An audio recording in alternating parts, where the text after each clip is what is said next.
और नाजिर देखिया भावनगर, कोई आए कोई जाए ये तमाशा क्या है, समझ में कुछ नहीं आता है दुनिया क्या है। आने वाले चले जाते हैं वापिस, हिंदी बोलता हूँ।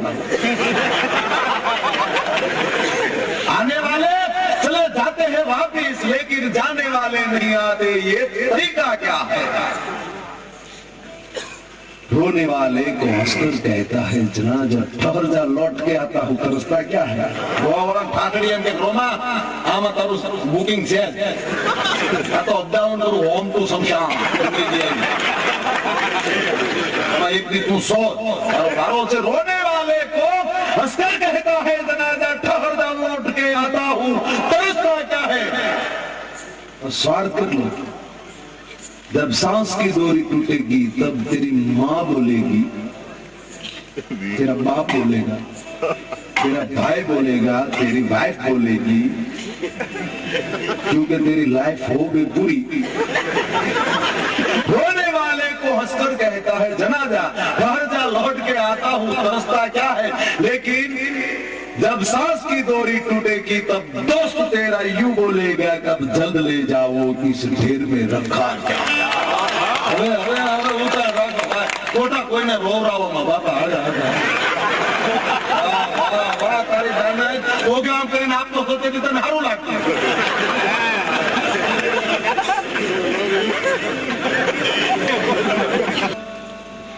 પેલા સમાસના ગીત હતા, ફટાણા હતા, ફટાણા તો ક્યાં ગાડામાં બેસી રહી જાય કોઈ ખબર જ નથી, જૂના ગીતે નથી જડતા। હજી માવડિયું બેઠ્યું ને ત્યાં અમુક બહેનો અમુક ગીત શીખી જાય ને, કારણ કે જે જૂના ગીત એવા હતા એ ગીત સાંભળીને દીકરી હારવેલમાં ગઈ હોય ને તો એનું જીવન કેમ જીવવું એની ખબર પડી જતી। દીકરીને વળાવતા હોય, ભલે 4 મંગળ પૂરા થાય ત્યાં સુધી ગમે એવા ગીત ગાવે ત્યાં છૂટશે, પણ દીકરીનો વિદાય પ્રસંગ આવે ને ત્યારે તો એવા ઉભરા ગીત આવે છે કે નહીં આવે, જેવો કાગળ પત્ર લખ જેવો ભૂલી નો જાતા અમન, આવા ગીત મેં સાંભળ્યા છે। પણ પેલા તો હજી ગાય આપણે હજી છે કે આપણી માતાઓ ગાય। એક પરદેશી આવ્યો પોપટો, લાવ્યો ચૂંદડીની જોડ, તુતારો તૂટી ગયો, એક ચોગાડો આખું ફળિયું લીધું, ઈજ માંડવો હોય ઈજ આંગણું હોય, જાનને ઉગલાવી પાછા આવો નથી માંડવો હોય ઘર તમને કડવું લાગે।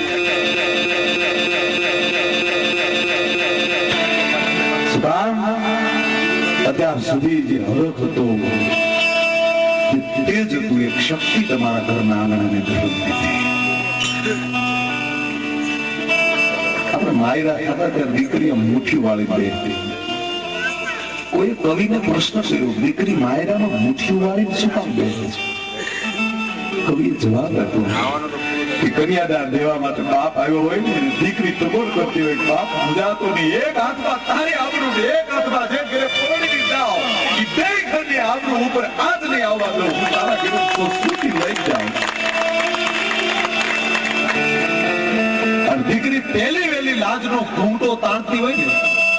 તો બાપના ઘરે ગણે થાપનાની સામે ગરબા કરીને સામે લાજ માંડવામાં લઈ જવાની તૈયારી થતી હોય ને ત્યારે પહેલો વહેલો લાજનો ઘૂંટો દીકરી એમ કહેવાય બાપના આંગણે, હે બાપના ઓરડાની અંદર બેઠી બેઠી એમ કહેવાય કે ગરબા કહેની પાસે લાજ કાઢે નહીં। એ કદાચ ગણપતિને પ્રાર્થના કરીને, એની કુળદેવીને પ્રાર્થના કરીને કહેતી છે કે પહેલી વેલી તારી સામે લાજ કાઢું છું, કઈ ગરબા ગણે, હે મારી માં, મારી લાજની તું લાજ રાખજે, પેલી પ્રાર્થના યાદ। કોઈ કવિને બીજો પ્રશ્ન કરેલો, દીકરી હારે જાય છે તો રોવે છે શું કામ? અદ્ભુત પ્રશ્ન। દીકરીનું રોવાનું કારણ શું?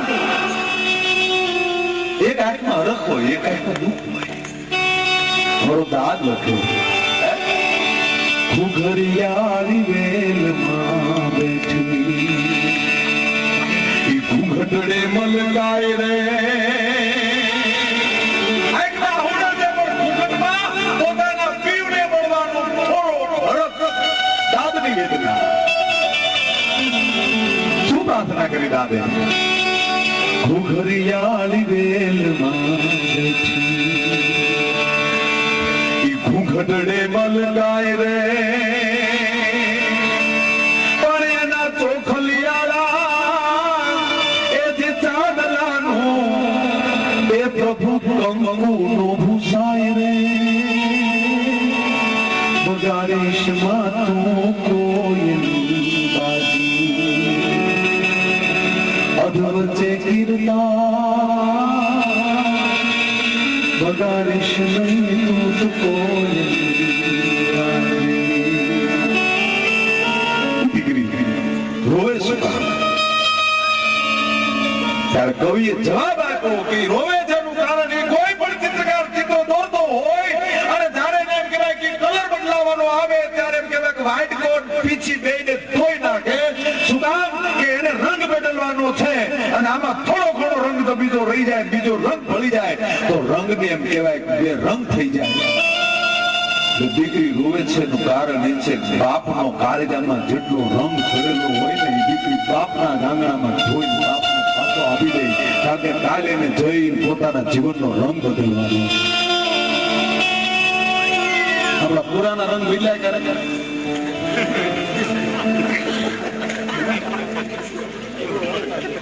દીકરી આજ બેન હોય હારે જાય તો કોક વહુ કે કોક કાકી કોઈ ભાભી કે જે દીકરી બજારમાં હાલી જતી હોય કોની માથે ઓઢ્યું ન હોય પણ બીજે દી એમ કહેવાય કે હેલની હાલી જતી લાલ તો ઘૂમતો રહી ગઈ માથે હેલની નજારી બજારમાં હાલી જતી એને આપણા ગામડાની બાજુ વિદાય આદર્શ આદર્શ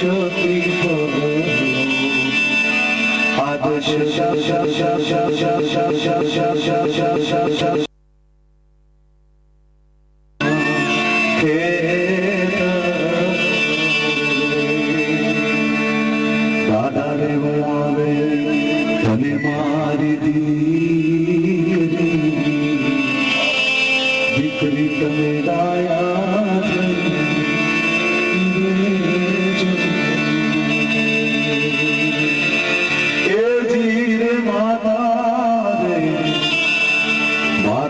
વળાવે તને મારી દીકરી તમે ગાયા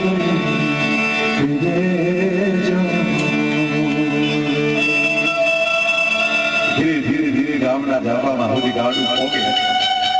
જ્યાં સુધી ગામના ધાબે ગાડું પોગ્યું હોય ત્યાં સુધી હગા વાલા ભાઈ બધા મળી લે પણ તમામ મળી લે ત્યારે છેલ્લે એમ કહેવાય દીકરીનો બાપ જ્યારે મળવા જાય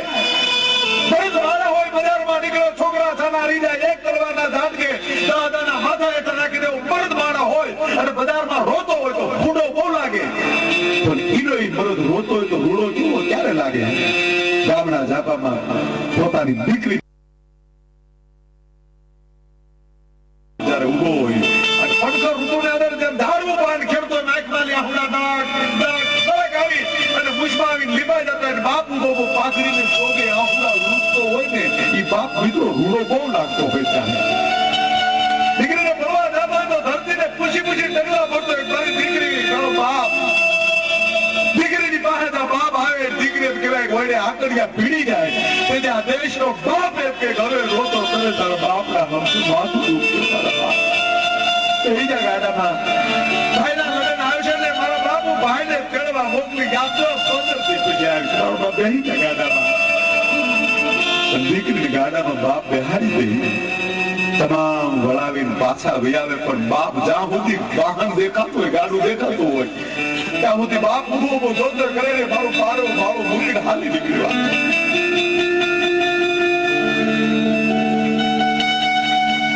એને એમ થયું એકવાર પાછળ જોવે ને તારી દીકરીનું મોઢું જોઈ લઉં દીકરી જોવે નહીં અમારો દાદ કે બાપ શું કોતરા કરે દીકરીને કહે છે બેટા મારી સામે ન જોતો તને મુબારક તને જોવા પણ જે ગામના જાપામાં તું હિંચકા બાંધી મારા બાપ તું સાણ ભેગું કરતી થી આયા જે વડવાયું તે હિંચકા ખાધી તું એની સામું તો તું જોઈ આજી વરવાયું ઝાંખ્યું થઈ ગઈ મારા કાજ વડતી દીવા તહ પા ઈ કથે ગઈ કેદાર ઓલું નાનું નાગલા વાળ્યું તું નાના નાના માથામાં નાગલા બાંધી તું બધા સાણ ભેગું કરી પછી મારા હાથું બાંધી હવે મારે એક ગીત તો મારો ખાવો મારો વારો દાદ લખે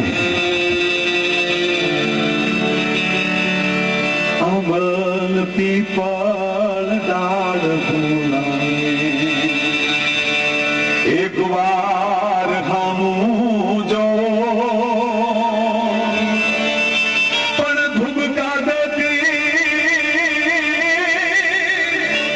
એ જે ધરામાં એ આરો અણસદો કાળજા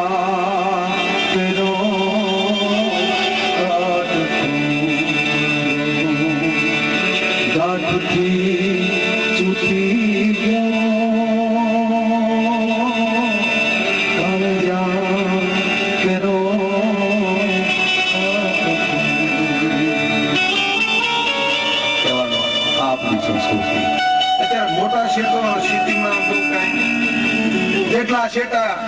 સીટી આવ્યા એમાં આવું ગીત હવે ન ગવાય હવે ગવાય ના ગાવું હોય તો બગાડતો કાળજા કેરો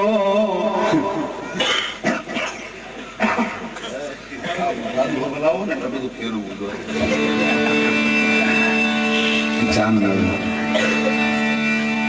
શહેરમાં બહાર જાય તો ત્યાં કેવું ગાવાનું હોય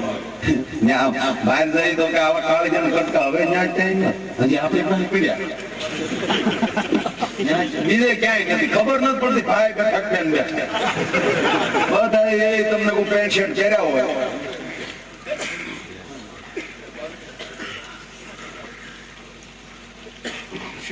ભાઈ પૂછ્યું કે ઓલો ક્રિકેટ રમે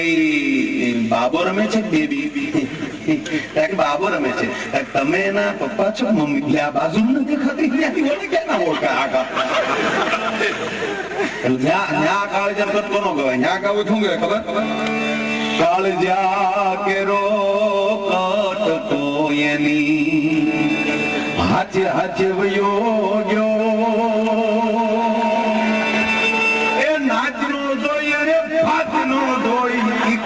ને લઈને ગયો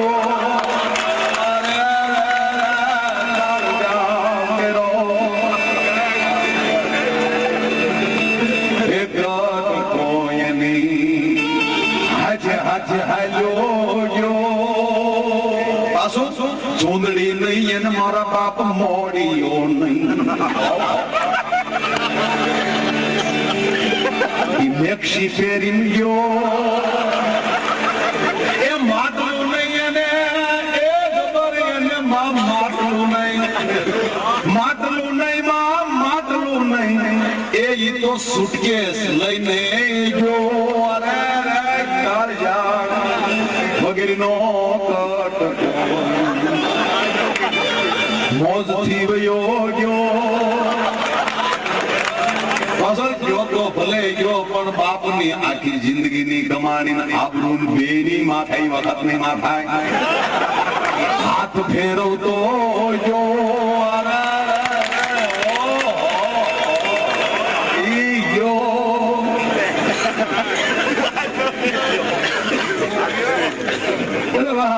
ગામડામાં હકીકત સારું છે લગ્નમાં જઈ આવી ને હળવાથી આવી છે ભલે આપણું કાંઈ હગું ન થતું હોય કોકની જાનમાં જે પણ દીકરી વિદાય થતી હોય ને હળવાથી જાય પ્રસંગ જેવો તમે મજા આવતા પણ હવે અત્યારે બધા બહાર બહુ નથી આપણે સાચવી રાખીએ સંસ્કૃતિ છે ભલે આપણે ગામડામાં ભણ્યા નથી પણ કોઠા હોય તો સહી હા ભણ્યા નથી બાકી ભૂકા કાઢી નાખી આમાં જેટલા બિલ્ડરો બેઠા મારા બાપ તમે કેટલું ભણેલા છો કોઠા હું આગળ એ વિદેશમાં હીરાની ઓફિસ સહી કરે ત્યારે ખબર પડે હાલે લે આપણી કોઠા હું જાને પોગે રવિ ન્યા પોગે કવિ અને કવિ ન પોગે ન્યા કોણ પોગે તક અનુભવી